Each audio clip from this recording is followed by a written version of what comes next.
Shalom Bapak Ibu, Saudara yang terkasih di dalam nama Tuhan Yesus Kristus, apa kabar? Puji nama Tuhan, di sore hari ini kita dapat kembali bertemu dalam program belajar bareng Tabernakel. Mari sebelum kita lebih lanjut mempelajari firman Tuhan, kita sama-sama berdoa. Bapa, kami bersyukur untuk penyertaan-Mu sepanjang hari ini. Sampai di sore ini kami boleh bersama-sama hadir untuk belajar bersama dari firman-Mu. Bukalah hati kami, pikiran kami, dan mampukan kami Roh Kudus untuk mengerti, memahami, dan menjadi pelaku-pelaku firman-Mu. Kami bersyukur, ini doa kami, di dalam nama Tuhan Yesus Kristus kami berdoa. Haleluya. Amin.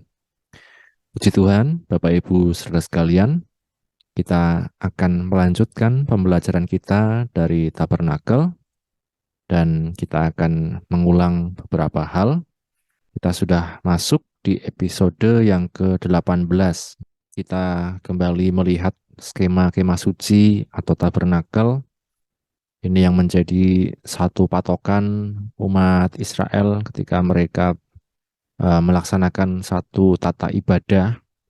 Jadi ada satu contoh yang diberikan Tuhan kepada Musa saat Musa naik ke puncak gunung waktu itu untuk mendapat firman Tuhan. Kita lihat ini menjadi satu gambaran. Yang pertama, ini terdiri dari 3 bagian, yaitu halaman, ruang suci, dan ruang maha suci.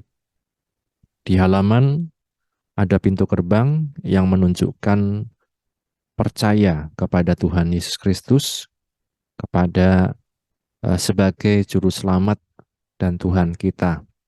Kemudian masuk ke mezbah korban bakaran, di mana kita terus memperingati, terus mengingat korban Kristus yang menjadi korban tebusan bagi umat manusia yang berdosa. Jadi inilah nilai penting bagaimana kita sebagai orang percaya tidak hanya beriman, tidak hanya percaya tetapi juga terus mengingat apa yang Tuhan Yesus sudah kerjakan dalam kehidupan kita.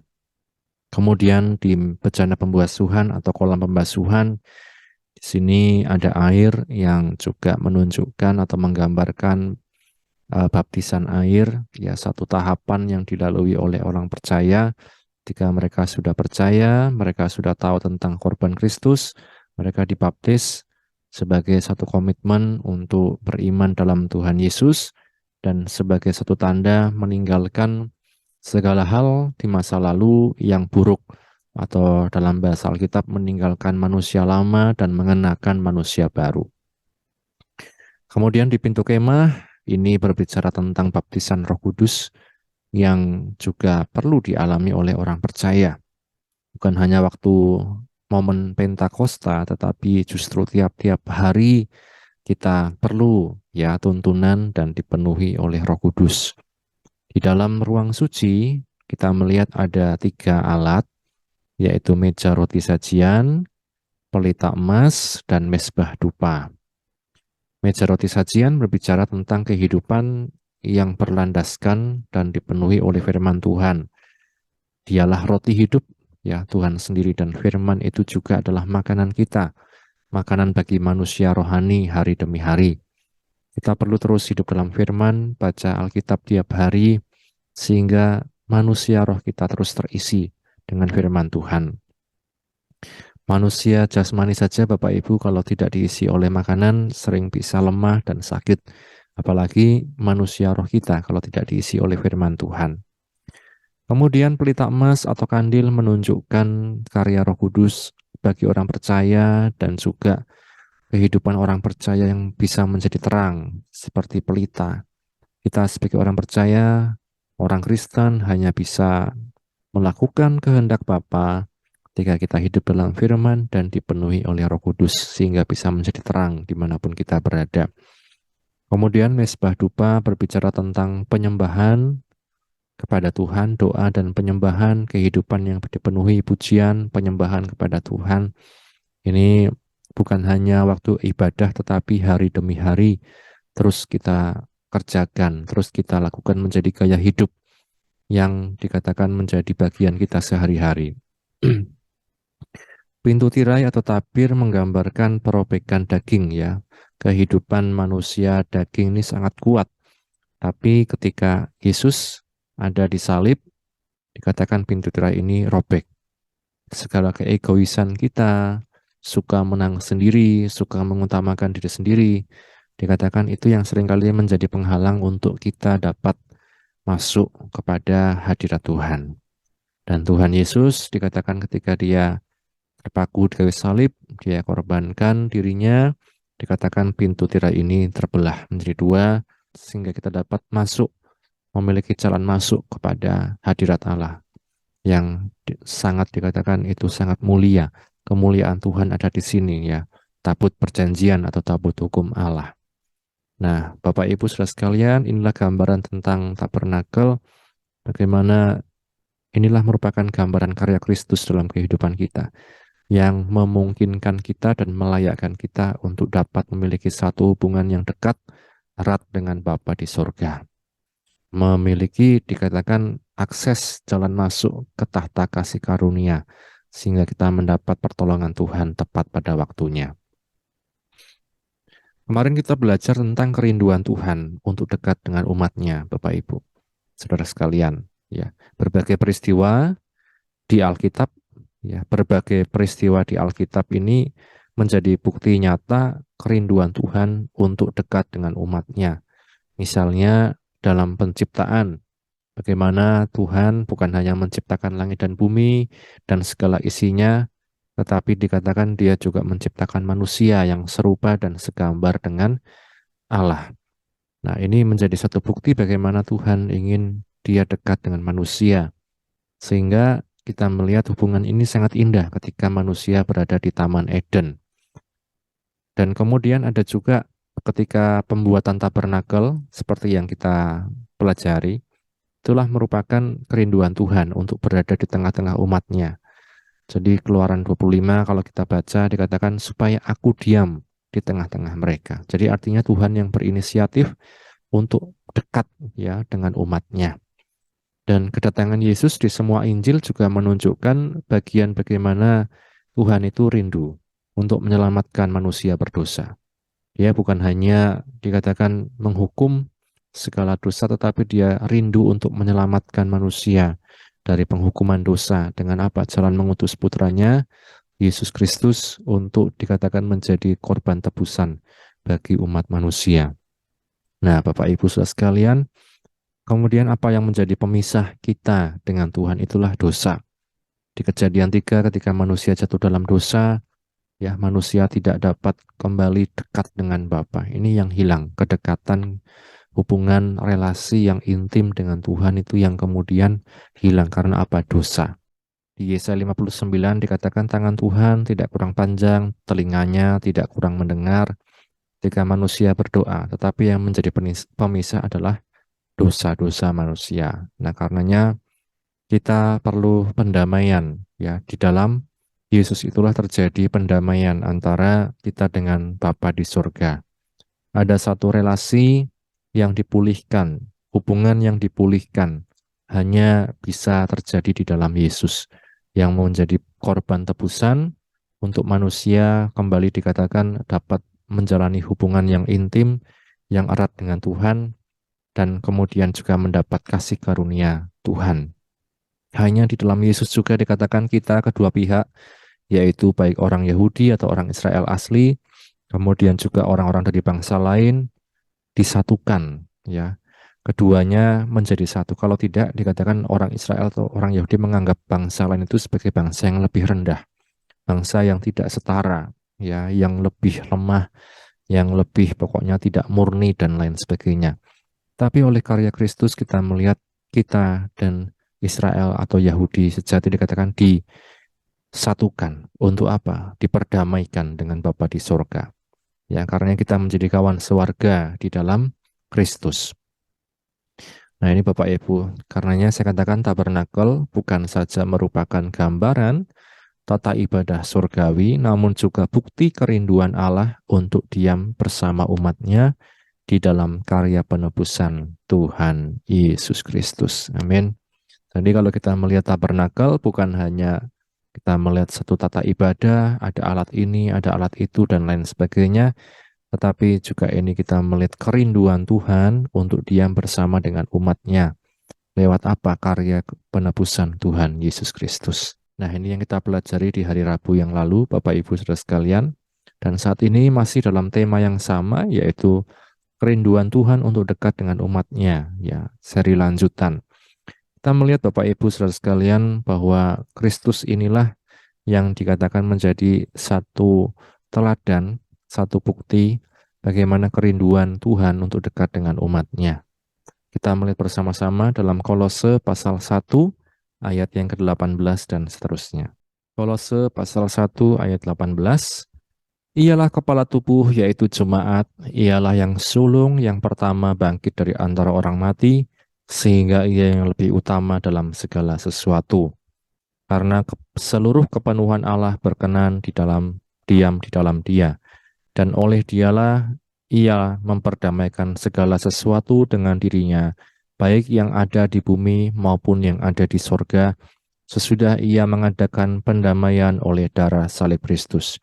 Juga kamu yang dahulu hidup jauh dari Allah dan yang memusuhinya dalam hati dan pikiran, seperti yang nyata dari perbuatanmu yang jahat, sekarang diperdamaikannya di dalam tubuh jasmani Kristus oleh kematiannya, untuk menempatkan kamu kudus dan tak bercela dan tak bercacat di hadapannya. Sebab itu kamu harus bertekun dalam iman, tetap teguh dan tidak bergoncang, dan jangan mau digeser dari pengharapan Injil yang telah kamu dengar dan yang telah dikabarkan di seluruh alam di bawah langit, dan yang aku ini Paulus telah menjadi pelayannya. 24. Sekarang aku bersukacita bahwa aku boleh menderita karena kamu, dan menggenapkan dalam dagingku apa yang kurang pada penderitaan Kristus untuk tubuhnya, yaitu jemaat. Aku telah menjadi pelayan jemaat itu sesuai dengan tugas yang dipercayakan Allah kepadaku untuk meneruskan firman-Nya sepenuhnya kepada kamu, yaitu rahasia yang tersembunyi dari abad ke abad dan dari keturunan ke turunan, tetapi yang sekarang dinyatakan kepada orang-orang kudus-Nya. Kepada mereka Allah mau memberitahukan betapa kaya dan mulianya rahasia itu di antara bangsa-bangsa lain, yaitu Kristus ada di tengah-tengah kamu, Kristus yang adalah pengharapan akan kemuliaan. Dialah yang kami beritakan apabila tiap-tiap orang kami nasihati dan tiap-tiap orang kami ajari dalam segala hikmat, untuk memimpin tiap-tiap orang kepada kesempurnaan dalam Kristus. Ya, ini Bapak Ibu Saudara sekalian, kita melihat di ayat yang ke-27 tadi, kepada mereka Allah mau dikatakan memberitahukan betapa kaya dan mulianya rahasia itu di antara bangsa-bangsa lain, yaitu Kristus ada di tengah-tengah kamu, Kristus yang adalah pengharapan akan kemuliaan. Nah, jadi kita melihat Kristus ada di tengah-tengah kita. Kristus ada di tengah-tengah orang percaya. Ya, di dalam iman dikatakan Kristus ada di tengah-tengah kita. Kristus yang bukan hanya dari jauh, tetapi Kristus yang mendekat. Dalam buktinya kita melihat karya Kristus, misalnya ketika dia ada dalam dunia ini, dia mau dikatakan turun dari surga, ya, dikatakan menjadi sama dengan manusia. Kita melihat saja, kita baca di Filipi pasal 2 ayat yang kelima. Filipi 2 mulai ayat yang kelima, hendaklah kamu dalam hidupmu bersama menaruh pikiran dan perasaan yang terdapat juga dalam Kristus Yesus, yang walaupun dalam rupa Allah tidak menganggap kesetaraan dengan Allah itu sebagai milik yang harus dipertahankan, melainkan telah mengosongkan dirinya sendiri dan mengambil rupa seorang hamba dan menjadi sama dengan manusia. Dan dalam keadaan sebagai manusia ia telah merendahkan dirinya dan taat sampai mati, bahkan sampai mati di kayu salib. Itulah sebabnya Allah sangat meninggikan dia dan mengaruniakan kepadanya nama di atas segala nama, supaya dalam nama Yesus bertekuk lutut segala yang ada di langit dan yang ada di atas bumi dan yang ada di bawah bumi, dan segala lidah mengaku Yesus Kristus adalah Tuhan, bagi kemuliaan Allah Bapa. Amin.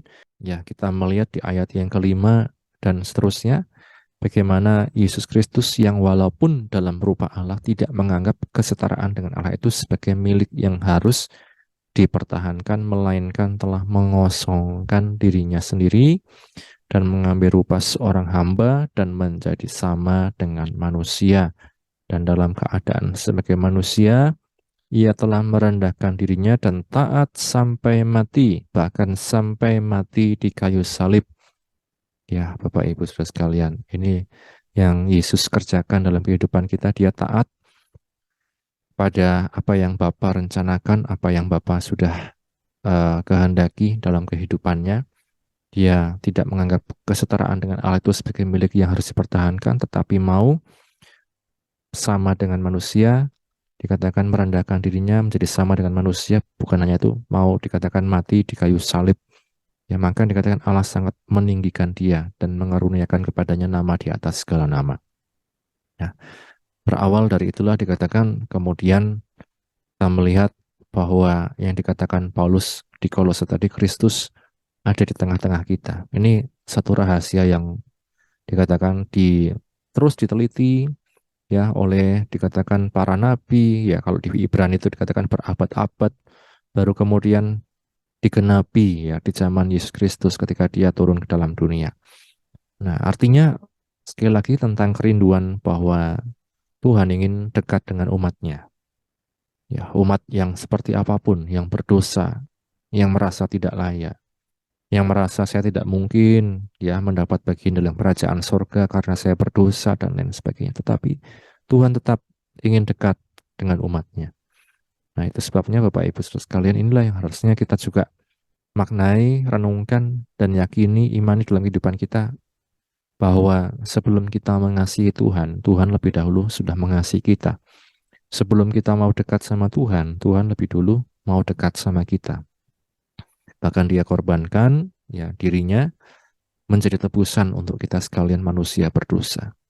Ya, maka nasihat Rasul Paulus tadi dikatakan jangan sampai kita goyah dalam iman percaya kita kepada Tuhan Yesus Kristus ya. Di Kolose tadi kita melihat sebab itu kamu harus bertekun dalam iman, tetap teguh dan tidak bergoncang, dan jangan mau digeser dari pengharapan Injil yang telah kamu dengar dan yang telah dikabarkan di seluruh alam di bawah langit, dan yang aku ini Paulus telah menjadi pelayannya. Jangan sampai mau digeser, tetap teguh dalam iman, tekun dalam iman, tidak bergoncang, jangan mau digeser dari pengharapan Injil yang telah kita dengar dan telah dikabarkan di seluruh alam di bawah langit. Bapak Ibu, kita kalau kita bisa ada sebagaimana kita ada sekarang ini, itu semua, kalau saya katakan semua karena karya Yesus dalam kehidupan kita. Karena satu rancangan yang besar yang Allah Bapa sudah rencanakan dalam hidup kita. Maka dikatakan bukan kamu yang memilih aku, tetapi aku yang telah memilih kamu. Ya, ini Bapak Ibu, bukan kita yang mendahului untuk mengasihi Tuhan, tetapi Tuhan yang lebih dahulu untuk mengasihi kita. Bahkan dia menciptakan manusia, dia mengizinkan kita ada sebagaimana kita ada sekarang. Itu semua ada rancangan Tuhan yang luar biasa. Nah, maka dikatakan jangan mau digeser dari pengharapan Injil di dalam Kristus. Kemudian dampaknya apa? Ketika Kristus ada di tengah-tengah kita, tentu kita bukan hanya saja mengerti, oh ya sudah santai kalau begitu. Oh ya sudah gampang kalau begitu, saya mau berbuat dosa, tidak apa-apa. Saya mau lakukan ini, tidak masalah, dan lain sebagainya.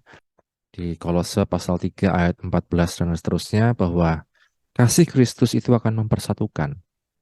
Ya, orang yang kita melihat menghargai kasih karunia Tuhan, orang yang menyadari ada Kristus di tengah-tengah kita, dikatakan dia selalu rindu untuk bersatu. Bukan dengan kekuatannya, tetapi karena kasih Kristus yang mempersatukan. Kemudian yang kedua, damai sejahtera Kristus itu yang memerintah di dalam hati kita. Dan yang ketiga, perkataan Kristus itu yang diam di antara kita. Kita baca saja secara lengkap di dalam Kolose pasal yang ketiga, mulai dari ayat yang ke-14. Kolose pasal 3 mulai ayat 14. Dan di atas semuanya itu kenakanlah kasih sebagai pengikat yang mempersatukan dan menyempurnakan.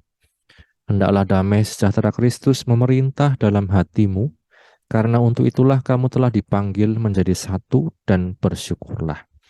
Hendaklah perkataan Kristus diam dengan segala kekayaannya di antara kamu, sehingga kamu dengan segala hikmat mengajar dan menegur seorang akan yang lain, dan sambil menyanyikan mazmur dan puji-pujian dan nyanyian rohani, kamu mengucap syukur kepada Allah dalam hatimu. Amin. Bapak Ibu Saudara sekalian, kita melihat ketika ada Kristus di tengah-tengah kita, yang di Kolose 1 tadi, di Kolose 3, kita melihat Paulus katakan, kenakanlah kasih. Kasih siapa? Kasih Kristus. Sebagai pengikat, atau seperti dulu pernah saya bahas, seperti sabuk ya. Di zaman dulu orang kalau di Israel mau mengikat bajunya, ada di dalam baju, ada seperti jubah di luar, nah itu diikat dari luar dengan sabuk. Ya, itulah kasih pengikat yang mempersatukan kita dengan sesama kita. Kita mau bersatu dengan sesama, kita mau mengampuni sesama bukan karena kekuatan kita, tetapi karena Kristus, karena kasih Kristus yang memampukan kita. Amin. Ya, itu yang mempersatukan dan menyempurnakan, bukan hanya mempersatukan tetapi juga menyempurnakan penampilan. Ya, zaman dulu pakai sabuk itu menjadi lebih sempurna penampilannya ketika itu bersatu baju-bajunya. Nah, demikian juga kita sebagai orang percaya, ketika kita mau bersatu satu sama yang lain, dikatakan itu menjadi satu hal yang indah. Bukan hanya tentang nilai persatuan, tetapi juga nilai estetik keindahan. Yang kedua, hendaklah damai sejahtera Kristus memerintah dalam hatimu. Ya, artinya bahwa kalau Kristus ada di tengah-tengah kita, damai sejahtera Kristus itulah yang seharusnya memerintah dalam hati kita.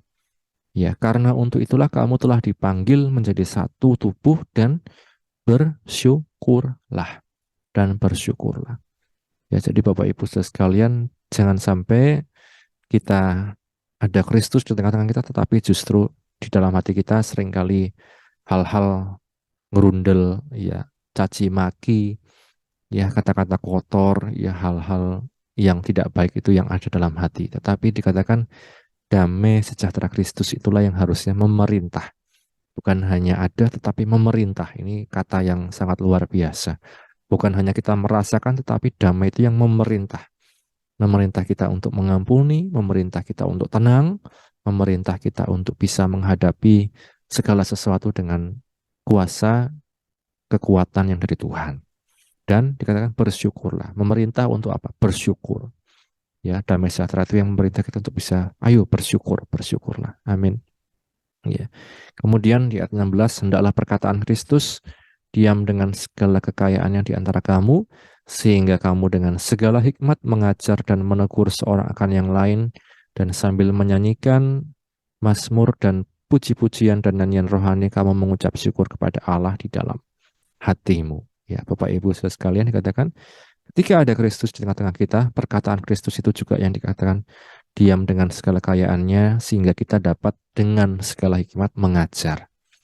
Ya, kita mengajar, menegur, menyanyi, dikatakan itu karena ada Kristus di tengah-tengah kita. Bukan karena kita mau sendiri, tetapi justru karena ada Kristus, kita selalu mengingat karyanya, kita selalu mengingat korban Kristus, dan ada damai sejahtera Kristus yang merintah dalam hati kita, maka perkataan Kristus itu yang akan keluar.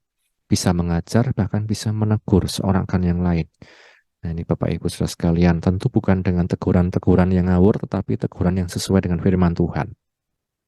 Dan sambil menyanyikan mazmur, puji-pujian, dan nyanyian rohani, kamu mengucap syukur kepada Allah di dalam hatimu. Amin. Jadi Bapak Ibu saudara sekalian, inilah yang kita lihat ketika Kristus ada di tengah-tengah kita, ada dampak. Bukan hanya kita tahu, bukan hanya kita mengerti, tetapi ada dampak yang kita rasakan, dan ada dampak juga yang orang lain rasakan. Ya, ada kasih Kristus yang mempersatukan, ada damai sejahtera Kristus yang memerintah, dan ada perkataan Kristus yang diam di antara kita. Nah, karenanya Bapak Ibu saudara sekalian, mari kita menyadari kasih-Nya dalam kehidupan kita yang mau datang, mau dekat dengan kita, dan mari kita juga terdampak ya dari kasih itu, bahwa ketika ada Kristus di tengah-tengah kita, Kita mau untuk bersatu satu sama yang lain karena kasih Kristus. Kita mau bersyukur karena ada damai sejahtera Kristus dalam hati kita yang memerintah. Kita mau saling membangun satu sama yang lain. Mau memuji Tuhan dengan segenap hati karena ada perkataan Kristus yang diam dengan segala kekayaannya di antara kita. Kiranya firman Tuhan menjadi kekuatan bagi kita. Mari sama-sama kita berdoa. Bapa, kami bersyukur untuk firman-Mu yang telah kami baca, kami dengar, kami renungkan. Tolong kami tiap-tiap hari untuk semakin memahami bahwa Engkau rindu untuk dekat dengan kami, dan bahwa kami perlu meresponi hal tersebut dengan untuk selalu Tuhan hidup di dalam kebenaran-Mu, di dalam kasih-Mu, dalam anugerah-Mu. Berkatilah anak-anak-Mu yang sudah mendengar firman-Mu dimanapun mereka berada. Dalam setiap pergumulan mereka, Engkau yang tolong dan Engkau yang memampukan untuk melewati semuanya. Kami bersyukur kami telah terima firman-Mu, dan hanya di dalam nama Tuhan Yesus kami berdoa. Haleluya. Amin. Di nama Tuhan, Bapak Ibu, saudara sekalian, Tuhan Yesus memberkati. Amin.